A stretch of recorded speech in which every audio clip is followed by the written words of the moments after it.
Perangai Imam Asy-Syafi'i, pemuda yang alim dengan penuh ketawaduan dan rasa takut. Duduklah si pemuda belia itu, yakni Muhammad bin Idris Asy-Syafi'i. Sementara orang-orang berkerumun di sekeliling beliau untuk bertanya mengenai berbagai masalah kepadanya. Beliau menahan diri untuk tidak bicara karena ketawaduannya dan menjaga tetap ramah. Maka Muslim bin Khalid Az-Zanji berkata kepadanya, "Hai Abi Abdullah, berilah fatwa kepada manusia demi Allah. Sekarang kamu berhak untuk memberi fatwa." Saat itu beliau berumur di bawah 20 tahun. Satu pendapat mengatakan bahwa beliau memberikan fatwa sejak berumur 15 tahun dan beliau selalu menghidupkan sholat malam hingga wafat. Pemuda yang patuh. Bila suatu penafsiran Al-Quran dan fatwa dipertanyakan kepada Sufyan bin Uyainah, maka beliau merujuk kepada pendapat Syafi'i. Kemudian dia berkata, "Bertanyalah kalian kepada pemuda ini." Pada suatu hari, Sufyan bin Uyainah menceritakan hadis Nabi yang mengisahkan dua orang laki-laki yang melewati Nabi di saat beliau bersama Safiyah. Kemudian beliau bersabda, "Sesungguhnya dia adalah Safiyah." Kemudian Sufyan menoleh kepada Asy-Syafi'i dan bertanya, "Apa simpulan ajaran fikih dari hadis ini?" Maka sang lautan ilmu Muhammad bin Idris Asy-Syafi'i dengan bijaksana dan cerdas berkata, "Sungguh satu kaum yang melemparkan tuduhan kepada Nabi menjadi orang-orang kafir karena tuduhan tersebut. Namun Nabi mendidik orang-orang sepeninggalnya dengan bersabda, 'Bila kalian dalam kondisi demikian, maka lakukan demikian, agar kalian tidak disangka dengan prasangka yang buruk.'" Dengan mata yang berbinar-binar, Sufyan bin Uyainah berkata, "Semoga Allah membalasmu dengan kebaikan. Tiada yang datang darimu kepada kami kecuali setiap hal yang kami suka." Bishr al-Marisi baru saja kembali ke Baghdad. Saat itu teman-temannya mengelilinginya dan menanyainya tentang Makkah dan penduduknya. Dengan sedikit ketakutan dia berkata, "Aku melihat seorang laki-laki di Makkah yang memiliki akal separuh penduduk dunia." Yang dia maksud adalah Muhammad bin Idris Asy-Syafi'i. Ketika Asy-Syafi'i tiba di Baghdad, orang-orang pun segera mengunjungi dan mengajukan pertanyaan kepada beliau. Di antara orang-orang yang mengunjungi beliau adalah Bishr al-Marisi. Dia berdiskusi dengan Asy-Syafi'i mengenai satu permasalahan. Bishr berkata kepada beliau, "Wahai Abu Abdullah, aku mengira kamu tidak akan berubah dari kondisi ini." Asy-Syafi'i berkata kepadanya, "Hai Abu Abdurrahman, aku tidak pernah menjanjikan hal itu kepadamu." Ketika Bishr al-Marisi telah keluar dari rumah Asy-Syafi'i, dia menemui teman-temannya lalu berkata dengan penuh kekaguman dan rasa takut, "Aku belum pernah melihat penduduk Hijaz yang lebih fakih darinya." Suara jamaah haji yang tengah bertasbih di sekeliling Ka'bah terdengar lebih keras dari suara guntur. Suara mereka menebarkan cahaya dari sinar di wilayah Makkah al-Mukarramah. Di antara orang-orang yang tengah bertawaf terdapat Al-Fadl Al-Bazar dan Ahmad bin Hanbal. Al-Fadl bercerita, "Aku pernah berhaji bersama Ahmad bin Hanbal dan menginap di tempat yang sama. Suatu hari Ahmad bin Hanbal keluar pagi-pagi benar dan aku turut pergi bersamanya.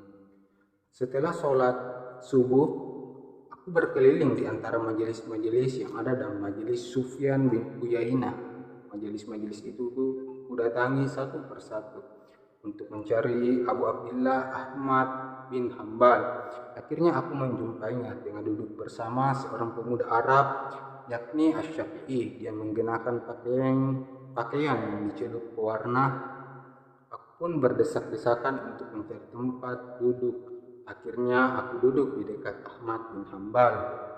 Aku pun berkata, "Hai Abu Abdullah, aku meninggalkan Ibnu Uyainah, sementara di dekatnya juga ada Az-Zuhri, Amr bin Dinar, Ziyad bin Ilafah, dan para tabi'in lain yang Allah lebih mengetahuinya." Maka Ahmad bin Hanbal berkata kepadanya dengan suara yang penuh dengan kasih sayang, Diamlah jika kamu terlewatkan satu pembicaraan di satu majelis, niscaya kamu bisa mendapatkannya di majelis lain, sehingga hal itu tidak akan membahayakan agama maupun akalmu ataupun kepahamanmu.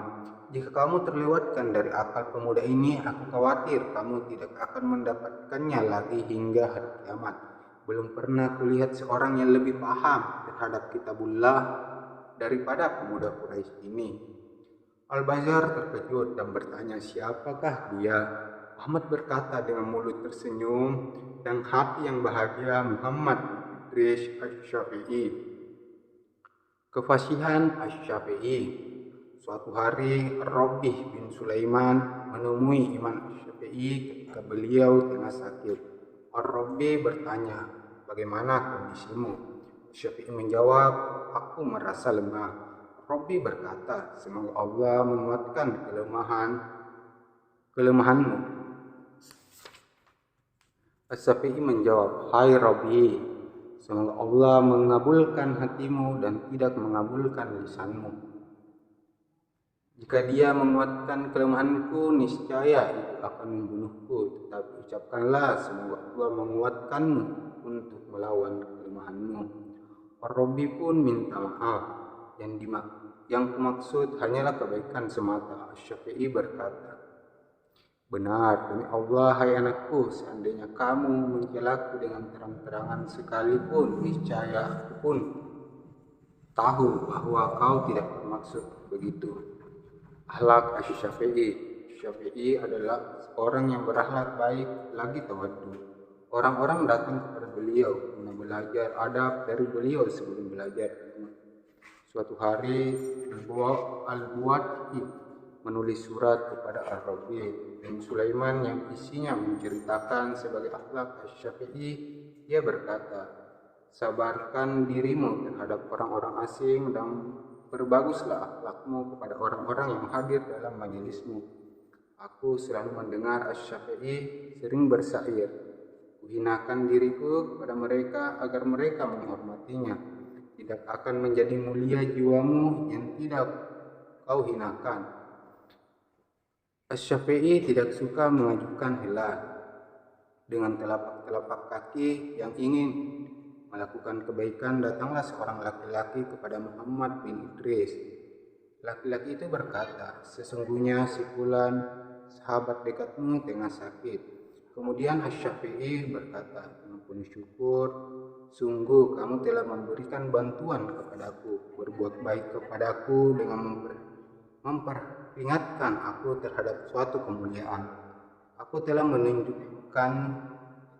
menunjukkanku kepada suatu keutamaan dan menghindarkan aku dari satu pengajuan uzur yang dicampuri dengan beberapa kedustaan. Kemudian beliau meminta pembantunya untuk mengambilkan sendalnya. Beliau pun berkata, berjalan dengan telanjang kaki di tengah pasir yang panas menuju Zid tua adalah lebih mudah daripada mengajukan satu unzur atau alasan kepada sahabat dekat yang seringkali dia tidak mau menerima unzurmu, karena seringkali juga unzur itu tercampuri dengan kedustaan meskipun sedikit. Kemudian beliau bersair, sungguh berjalan menempuh jarak yang jauh dengan rasa sakit. Orang yang tidak memakai alas kaki adalah suatu adab, sedang orang-orang yang menunaikan hak dengan merayap adalah lebih lezat dan lebih manis daripada ucapan yang di dalam hatinya. Dibisikkan, bila aku lakukan maka aku adalah seorang pendusta. Asy-Syafi'i menyukai kehati-hatian. Suara Asy-Syafi'i penuh dengan kasih sayang, cinta dan nasihat. Dengan suara yang hangat beliau mampu merangkul hati para familinya. Muhammad bin Idris Asy-Syafi'i berkata, ayahku Muhammad bin Idris memandangiku saat aku tengah tergesa-gesa melakukan suatu pekerjaan.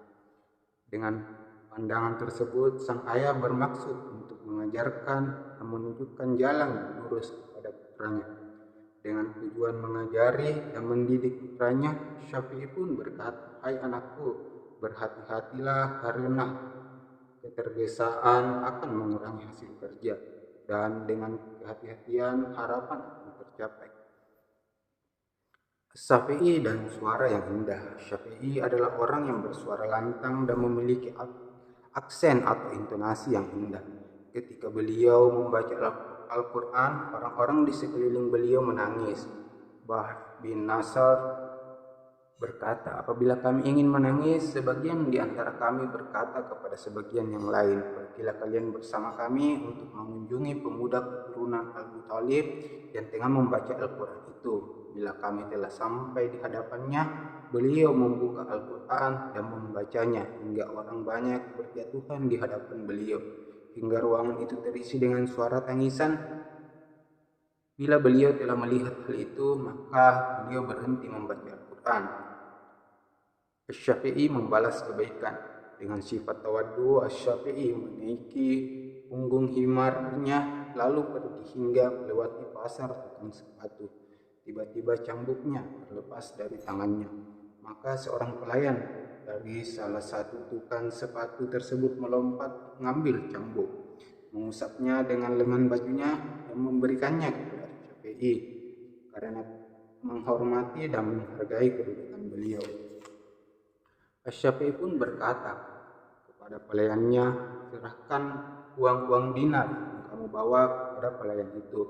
Pelayan beliau melakukan perintah itu dan mengeluarkan semua uang dinar yang dibawanya, lalu memberikan kepada pelayan itu. Rabi bin Sulaiman berkata, aku tidak tahu apakah jumlahnya 9 atau 7 dinar.